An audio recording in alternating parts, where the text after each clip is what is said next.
Welcome to Whole CEO with Lisa G.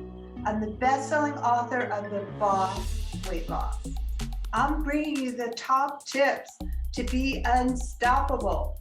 This is a once-in-a-lifetime opportunity to actually pull up a chair with today's top experts in mindset, weight loss, business, and more. Learn our top tips so that you can have more energy, be fit and resilient, feel unstoppable, unshakable, and unbreakable.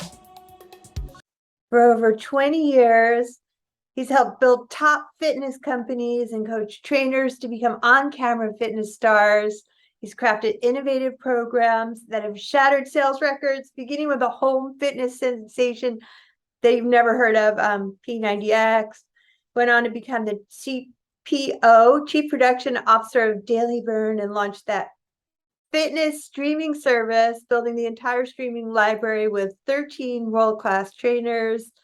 His goal is to help you become a master in front of the camera so you can help more people and simultaneously make more money with less effort. He consults with startups, established brands, guiding production teams with 20 years of fitness production experience, creating innovative programs.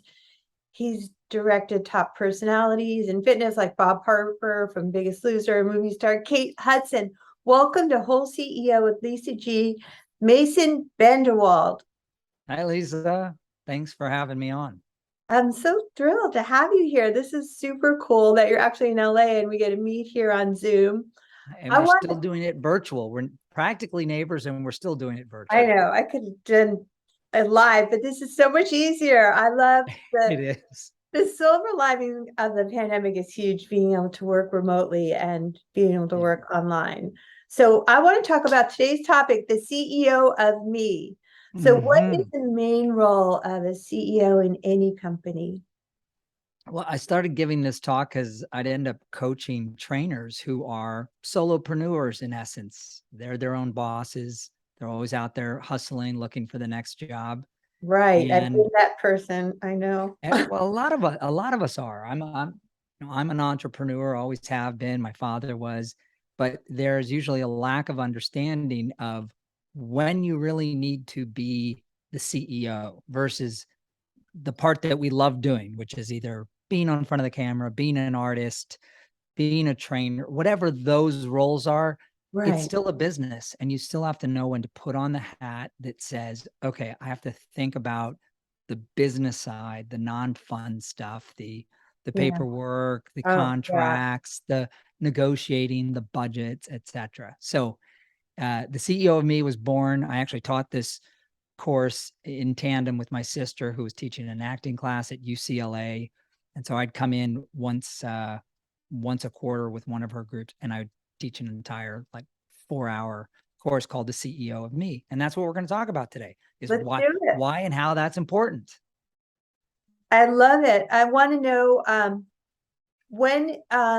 can we easily define our brand and our offer as a solopreneur asking for a friend? Yes.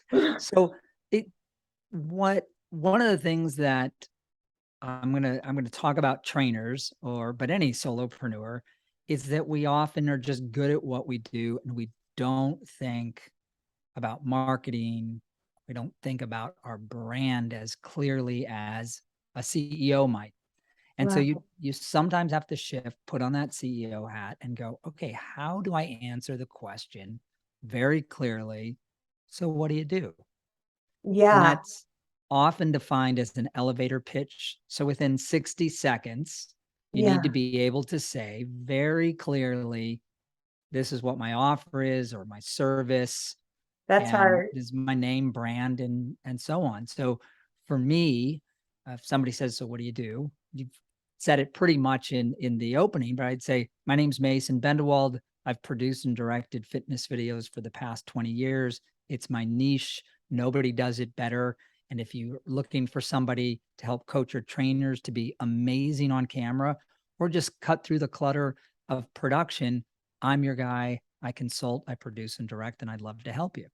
So that's a very clear elevator pitch. If you would have asked me when I was a young man, what I did, I'd be like, well, I'm kind of an actor, but I'm getting into directing and I'm doing this, but I also do that. And that's not something that you can really hang your hat on and go, I'm going to hire that guy. So uh, often when, like, I'll go back to trainers again. If you ask a trainer what they do, they kind of say, well, I can kind of do it all. But if you're very specific in your brand, if your niche is driven, that's what people want.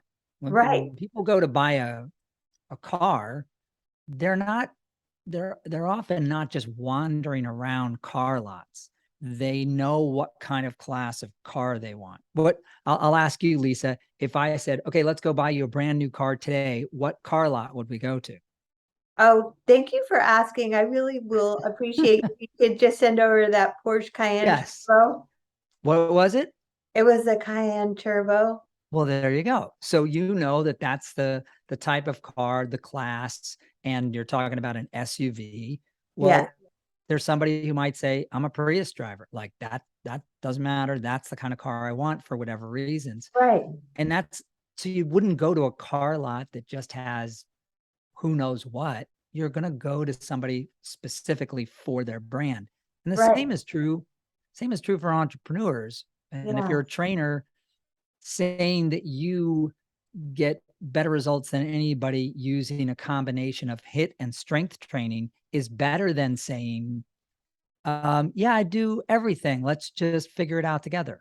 Like, yeah, that's not as hard a sale. A sale is when the expert who you're coming to really understands their brand and is delivering a result. And so that's what I encourage solopreneurs to do as their own CEO, to yes. stop and think, how do people perceive my brand? How can I make that more clearly in 60 seconds? And by the way, it's okay. The reason why people say, oh, I can do anything is they're afraid of losing a sale. And they think by saying I do everything will be a broader uh, pool of people. And it really is the opposite. If you say I can do everything, you're speaking to no one. If you say I do this better than anyone, then you will attract more of those clients. And the few that say, oh, I'm not into HIIT and strength, I'm really looking for Pilates and cycling, great. Let them go find that specialty somewhere else. You don't need them, because the more your specialty is built, the faster you'll have a following and you'll be able to be successful and do better. I had a business coach I heard once say, broad is broke and niche is rich. And we obviously shouldn't try to be all Say things. that again. I love that. What is broke? Broad is broke and niche is Broad. rich. I love that. That's a great phrase. So I agree with you. And the elevator pitch, is there any specific formula, like who you are, what you specialize in, what is the benefit for them, and then a call to action? Is it as simple as that? Pretty much. Your name, your brand, make sure that's clear. Make sure you can hand that over, or have a really simple, often somebody's like, well, you can follow me here, you can do this. You want to call to action. So, I mean, Right. business Specific. card's kind of old school, but still it works if you have a LinkedIn profile. But don't put it on the person. You're the one who should, like, say, oh yeah, you can follow me. Here's one other thing: is your name is your brand. I've had a production company, and so over the years, I actually had a company name. That's because I Yeah. had lots of people working with me, but really still my name, Mason Bendewald. That's where you find me on LinkedIn. That's what's on the bottom of everything I direct. My company name is secondary to my name. And if you're a trainer, if you're a solopreneur, I would say, think like a CEO and go, are people really searching? Is it easier for them to find your name or to find some brand that you're really not putting a lot of marketing dollars behind? The answer is your name, because your name's everywhere. Your name is your face. Your name is your likeness. Your name goes with all of that. So Mason Bendewald, Lisa G, like you have your podcast branded Lisa G, the WholeCEO. So you've got both in there. So that's similar to what I do. I have Mason Bendewald. He owns Mega Mace. which is my production company. But some people will come up with like weird names, and they're trying to make that stickier, I should say, company names, and they're solopreneurs. And that becomes challenging, because unless you're thinking you're going to grow it and sell it to somebody who's going to like buy the brand, Right. name is really more powerful, because it's just easier to remember. It's easier to keep on branding your social media handles, etc. So I encourage solopreneurs to do that. So be your own brand. And I want to talk to you a little bit more about being on camera, because if it wasn't for all this pandemic world and Yes. everything we're living through, we wouldn't be here together on Zoom so easily. And why is it so important for everybody who's a solopreneur to skill up on the camera skills, on camera, be on camera? I mean, just simply put, it's how we communicate today. I mean, we're communicating. This is media that's going out in the world, and having basic skill sets on camera is super important. If you're performing on camera, it's even more important. But it is today, everybody can market themselves through video. You're doing it through Instagram, and more like reels on Instagram is the hot thing. TikTok is the hot thing. It's more and more video content, less and less stills, less and less copy that used to be, print and copy used to be the thing back in the 80s and even early 90s. And now today, you really have to learn how to brand yourself and communicate through video like we're doing today. So there's a bunch of skills that you can learn. Some real simple ones are looking good on camera, good lighting, good audio, and eye contact. Many people forget that if you were talking in person, you would look at somebody. And so, for instance, I'm not looking at myself, which most people do. It's hard to get used to not wanting to look at yourself and say, do I look good? Do that, check it out. And then when you get on the conversation and it's your turn to talk, make sure you're looking at the lens, because that's what I'm doing. And here's the difference. I'm looking at the lens, so you feel like I'm looking at you, which is a sign of respect and trust, and it feels better for the viewer, versus me looking down at myself or over here, which I see lots of people have conversations like this. I've had those conversations, and it's hard because I do a lot of these interviews, and you want to make eye contact with the person you're talking to, but you can't. You can't look at yourself, and you can't look at the other person. Because you want to engage and feel like that person on the other side of the lens, you're talking to them. Exactly, 100%. And what else is there besides looking good on camera and looking into the lens? Is there any other secrets that you want to spill? I mean, there's a lot. People get really self-conscious. And so one of the things is being well prepared, so that you know what you're talking about. You can put little sticky notes. I always make sure that I know I say the host's name if I'm going to be on a podcast out loud several times. So I check with them. So I make sure I'm confident in saying their name and remember it. And I put the sticky there so I don't go, oh no, what was the host's name? That and smiling, learning how to smile on camera is important, because smiling also is a way of bringing people in. It makes them feel more comfortable with the person they're talking to. If it's a stranger, you'll see, I'll study, and I tell trainers to do this. I say, study, you can just do the news, for instance, or that news people, even through tragic stories, will have a smile at times, and it doesn't feel weird. If news personalities were always just grimacing, you'd never turn on the TV set. But somehow they manage to smile when they're talking about the weather, and smile when they're talking about, a snowstorm, or at the end, like they always flip it around and there's a big smile there. Even when they're listening to somebody else or interviewing somebody else, they're smiling. Not a fake smile, and that takes some time. So you've got to practice. I say practice in front of the mirror. If you can stand in front of the mirror and hold a smile that feels natural for 30 seconds, then you're well on your way. And it's hard to do. It takes I had to train myself because I was telling everybody else they needed to smile. And I was like, yeah, this is a little trickier than it looks. So I started smiling in front of the mirror so that I knew what it felt like. I knew what it looked like, that it didn't look dumb because it feels dumb.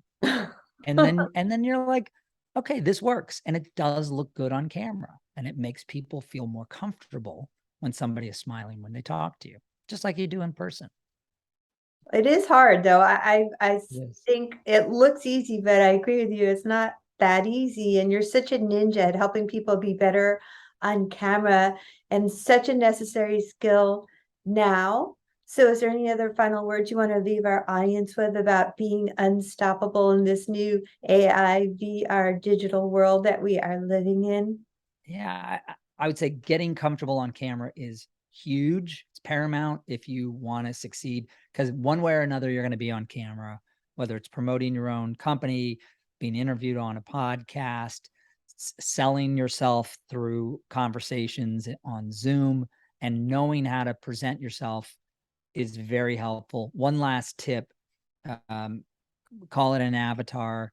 Another way of disarming your nerves is to have somebody you're talking to. So right now I'm talking to Lisa. It's very easy. You're smiling. You're a great host. I feel very comfortable. Thank you. If you're presenting to a group and you really don't have anybody you're playing off of, that's when it really becomes a bit nerve-wracking. And the best way to really take those nerves away is, again, being prepared, but thinking about somebody else behind the lens as if you were talking to them. And then it becomes, so I could take my sister, for instance, or my good friend, if I was really nervous, and put them on the camera and go, yeah, I'm just talking to them. This is not scary, because I can have a natural, easygoing conversation with that person. And that's a really good one. You can even take a sticky and put it up by the lens with a smiley face and somebody's name, and that'll really help. Well, Mason, you are a wealth of information about how we can skill up on camera, get real dialed into our niche and our elevator pitch. Where can people find you?